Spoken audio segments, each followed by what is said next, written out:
I'm Alex, and I'm a Localization Manager at Ceridian, the global provider of human capital management solutions.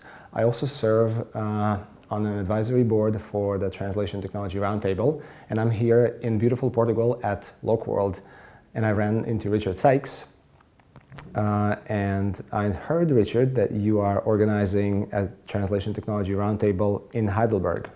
Yeah, that's right. Why are you doing it in Heidelberg this time? Why in Heidelberg? Great question. A couple of reasons.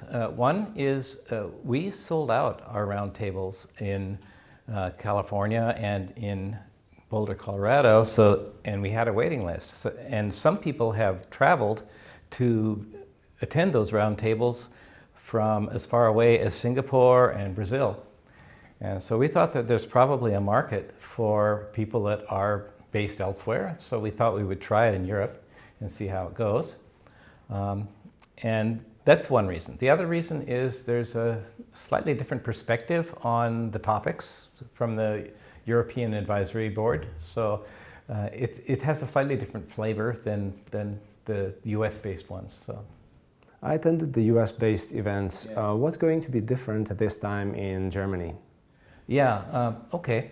One of the issues that the advisory board, you and your peer advisors, rejected as a topic for Boulder was standards. And there was a huge amount of interest from the advisory board, the European Advisory Board, to have a session on standards. So that's one session that we didn't have in either of the North American conferences, roundtables, and it's going to be talked about in Heidelberg. It's there's a few people that have very strong feelings about standards that are going to attend. So. Sounds interesting. Yeah. What kind of audience do you expect will attend the event in Heidelberg? Yeah, the roundtable. First, let's talk about what the roundtable serves. It's an information exchange forum, right? It's all about. It's a non-sales event. It's all about talking about war stories, issues, problems, challenges, curiosity about the future of where translation is going. The kind of people that come are the people that are solution architects, for example, or knowledgeable people such as yourself who've been involved in translation technology for a number of years, and the kind of people who roll up their sleeves and get into it. Also, potential people would be perhaps someone from the buyer side who is interested in migrating from one technology to another and kind of wants to hear from the real story from people that have been involved in this or that technology. So we'll have solution architects from providers. We will also have demos, even though it's a non-sales event, the providers can give demos in one session at the end of each day. And we're having a special add-on session. It's optional. It's not part of the main roundtable. It's all about the positioning and marketing of technologies. It's something that really kind of interests me.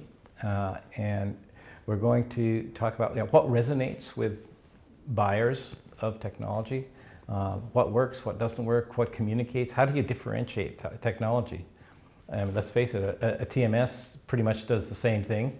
The TMS A, TMS B, or CAT tool A, CAT tool B, they do pretty much the same thing. So as a provider of those technologies, what do you do to differentiate? And as a buyer, what resonates? So those are the sessions. Sounds like this is going to be a great Translation Technology Roundtable again. I wish you all the best. Thanks. We've had tremendous resonance here at LocWorld. A lot of people. Registration is open. We've already had a bunch of registrants, and it is limited to 25 attendees. So if you're interested, if this little discussion I've had with Alex motivates you to attend, you better go to the Localization Institute website real soon and register.